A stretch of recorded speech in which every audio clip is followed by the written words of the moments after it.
Okay, welcome everyone. I'm going to call the meeting to order, that being the special council meeting of Warwick Township Council, and today's date is March 7th, 2024. The purpose of the meeting today is to receive a presentation from the Township of Warwick's peer review team, PRT, on the existing conditions reports related to the proposed expansion at Twin Creeks Landfill and the environmental assessment process. I'll remind council of disclosure of pecuniary interest or conflict of interest. Does anybody have one at this time? Seeing none. We also want to welcome everybody who's tuning in through YouTube. And now I'm going to do our acknowledgement of ancestral lands. We acknowledge that the land on which we are gathered here today, Township of Warwick, is located on the traditional lands of the Anishinaabe, as well as the many Indigenous nations in Ontario whose footsteps have marked them for centuries. We also wish to acknowledge that we are situated on Treaty 29 and Treaty 25 territories signed by Chippewa chiefs, and we offer our respect and gratitude to these lands. Okay, does council have anything today for councillor commitment dates? We just went through this on Monday, but I'll ask. And does anybody have anything for councillor items today? Okay, I don't see anything. Very good, thank you. There's no staff reports today, Madam Clerk. Thank you. We do have a delegation today, and the delegation today is Peter Pickfield. And Peter is here to make a presentation of the 2024 peer review team PRT report on the existing conditions and reports proposed at the proposed Twin Creeks landfill expansion and project EA. Peter, welcome. And thank you. As always, I'm going to turn the floor over to you, sir. Thank you, Mr. Mayor. Much appreciated, and good to be here today. Sorry I can't be here in person, but glad to be here virtually to present this report. So what I'm going to do, I have in about 15 or 20 minutes, so I've been speaking for a little bit for a while on this, but I'll try to be as concise as I can. But what I'm going to do is start by giving you sort of the context of the EA process and where this fits into it, this particular report that WM has proposed. Briefly describe the approach that the peer review team took to review these reports, and then provide an overview of some of the key findings. The context, one context I wanted to start out from the beginning to say about this is that this has been presented to WM as a draft report. And today the purpose is for council to receive it for information purposes. But as we do with our annual reports, we produced a tracking sheet with all of the recommendations that the peer review team came up with, and forwarded that with the report to WM. We did it in this case because of the timing, because WM wanted the report as quickly as possible so they could look at it. We did it before we sent it to council, which is a little bit unusual, but we will be coming back to council with this report again once we receive WM's response to it. And that's when council will be asking council to make a determination of what they want to do based on both the report and WM's response. We think that's the best time for council to think about this, when they actually see what WM is, how they're responding to the recommendations. So quickly on the report, the general context is that, and if I could share my screen, I think it might help just to flip through some of this. I'll just walk you through it as efficiently as I can. So how do I get those privileges? Let me see if maybe I have them already. Can people see that? Not seeing anything yet, Peter. Okay, I'll try again.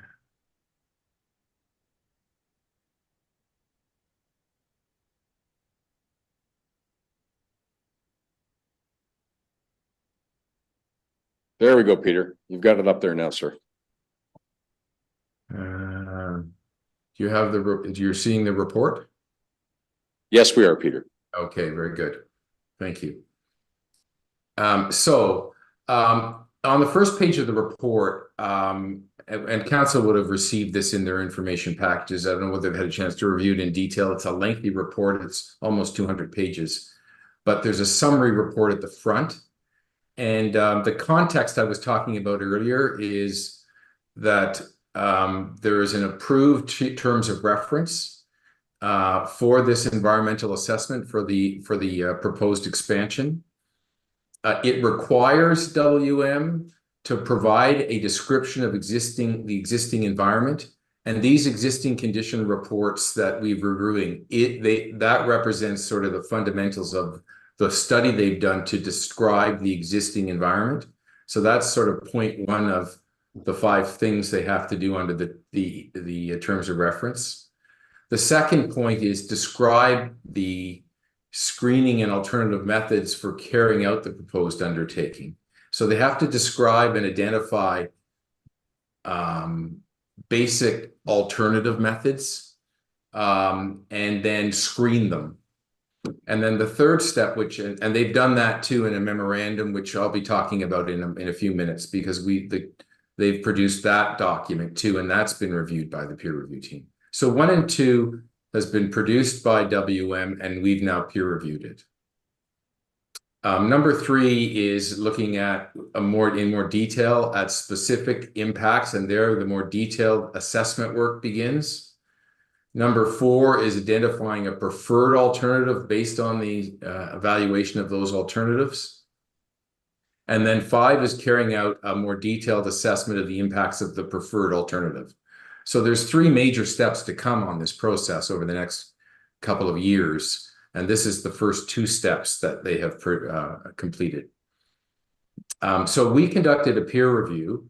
And as council will be aware, we have an 11 discipline panel that's been retained by the township to review these reports. There's 11 disciplines for this particular review. That could change for the next review depending on the materials that are produced for it. But for this review, we needed an 11 discipline report to review it. And we'll be completing a review of all of those steps I just described at 4 key points. But focusing on the step that we are taking here, this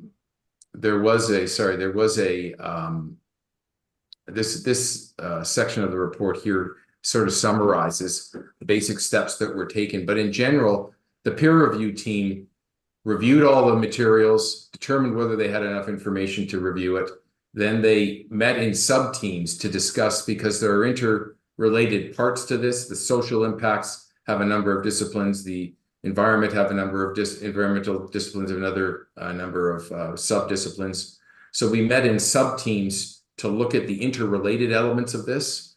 And then we had a full team meeting to discuss key recommendations and findings. And then the final report was produced. And the final report is what you see before you today. As I said, we're still calling it draft because we would like to see the response from WM before it's finalized. So here are the key findings, and we're just going to go quickly through the disciplines so you see where we are on this. On surface and groundwater, that is work that's done by Wilf Ruland of our team. He generally was satisfied with the existing conditions description, but he had 4 basic points of concern, which are set out there. The one I wanted to highlight was that he looked at the review and found that they had an unrealistically short predicted lifespan for the landfill, which didn't make sense for them because the landfills and that unrealistically short contaminating lifespan has implications because the WM is responsible for ensuring there's funds in place to capture all the long-term impacts. So if that's not accurately described in the existing conditions report, there's a potential problem.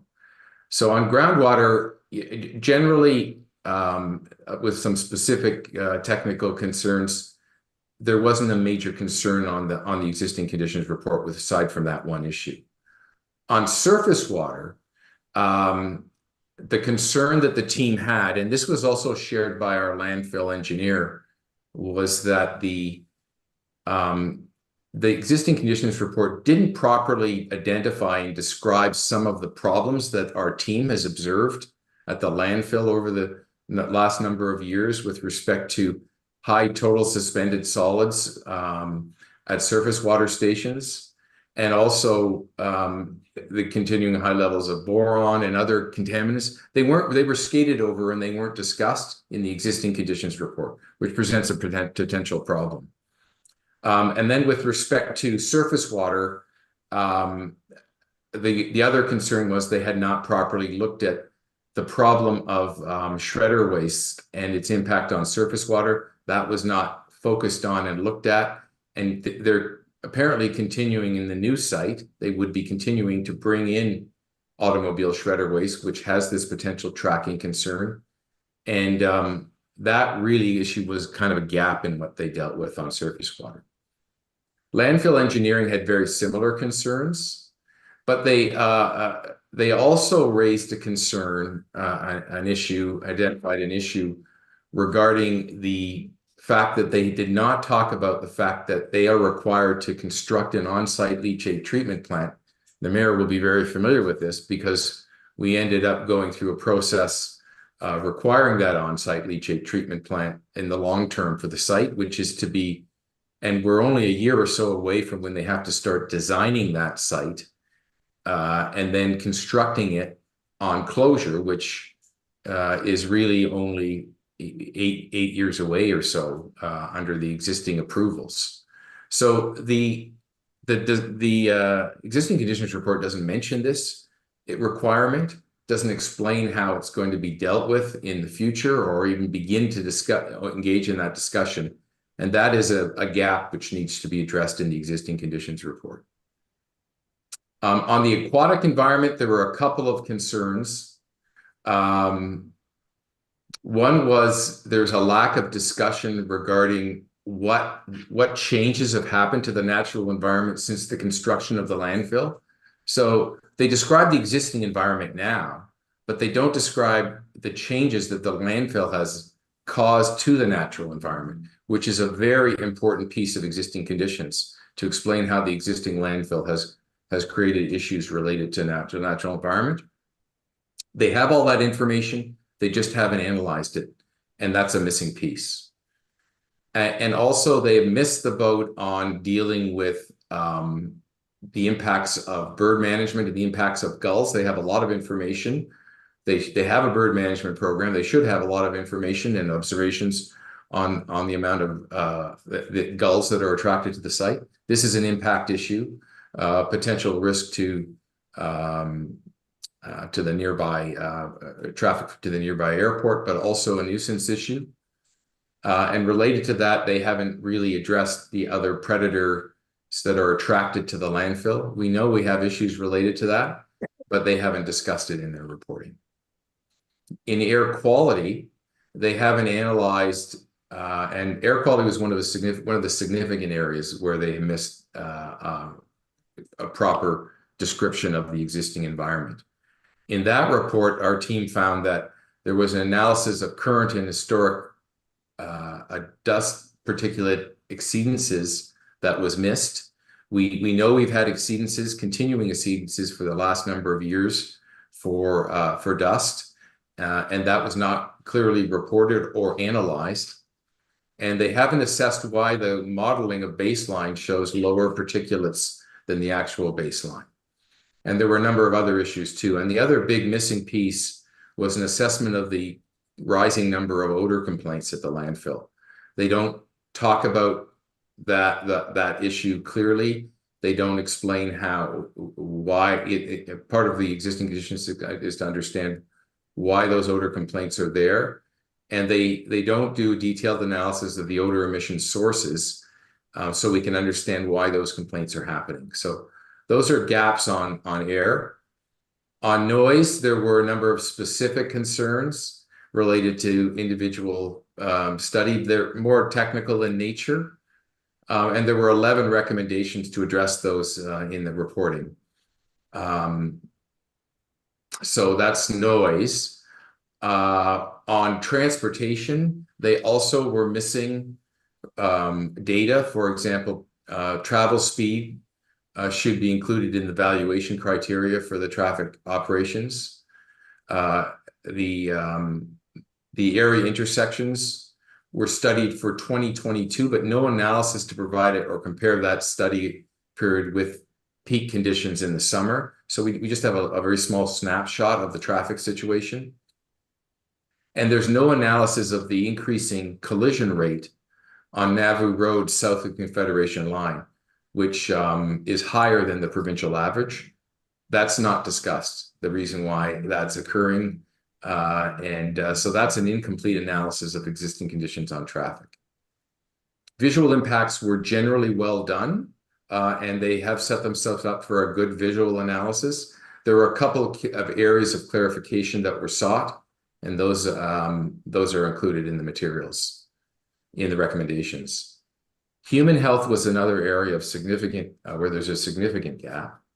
There's deficiencies in terms of explaining the rationale for sources of and the rationale for the use of critical information on health impacts, limited use of updated and available data on air quality. So they have a lot of information on air quality and surface water compared to the original health risk assessment, but they haven't compared those and what the implications are for health.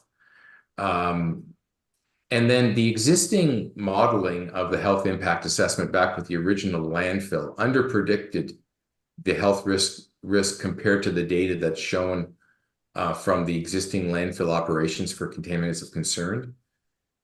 And so they haven't really identified that, although it's clear from the material, and they haven't provided any explanation for why they underpredicted those key parameters for health impacts. So there are existing health impact issue questions that on the existing conditions that need to be further addressed, and there are 12 specific recommendations related to that. On social impact, another area where there was a significant gap. They did a socioeconomic survey, but there was a very low response rate. So they have virtually no data on social impacts because of that low response rate. And so there's really a lack of adequate, reliable baseline information on social impacts. And so what our team is saying, they really need to do a more robust data gathering effort on social impacts. They need to go back to the well and do that properly because they don't have any information on it right now. And what they haven't done as they should do in a social impact review and an economic review is consider the existing conditions from other disciplines and and integrate them into the understanding the conditions, the social and economic conditions, and how they've been impacted. They haven't analyzed the number of businesses that have opened and closed and homes that have been constructed since the commencement of landfilling operations. So we have no understanding of what those impacts would be.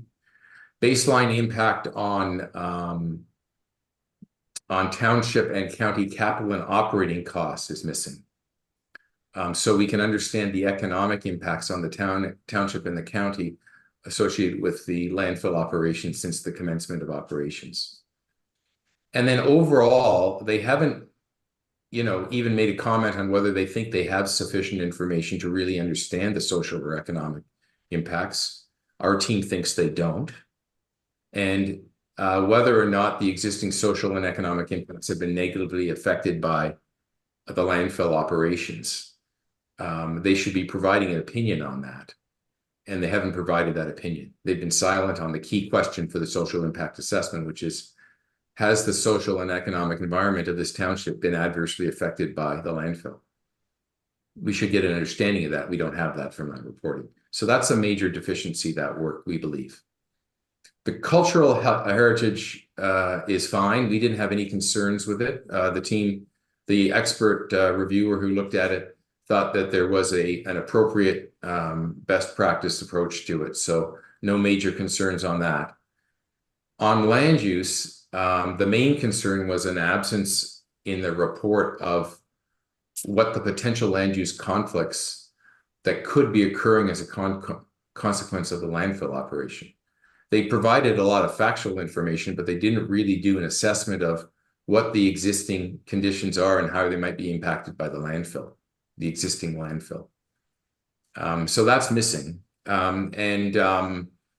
They have other information deficiencies that are have been identified according to our land use planning consultant, including identifying current sensitive uses and their location in the offsite study area. So those are significant concerns. So that's the existing conditions review. There are specific recommendations. We've given them as much direction that we think is necessary as possible in the tracking sheet, and we're hoping that they take these concerns seriously and get back to us with responses. On the screening of alternatives report, I'll be very brief on this, because although we felt that it was technically really, it was a very back of the envelope analysis of and what they had to do here was, just so you can understand what the exercise here is that they're comparing three basic alternatives: a vertical expansion versus a horizontal expansion into other areas available on the lands. And then the third option was a horizontal expansion over the closed landfill to the east.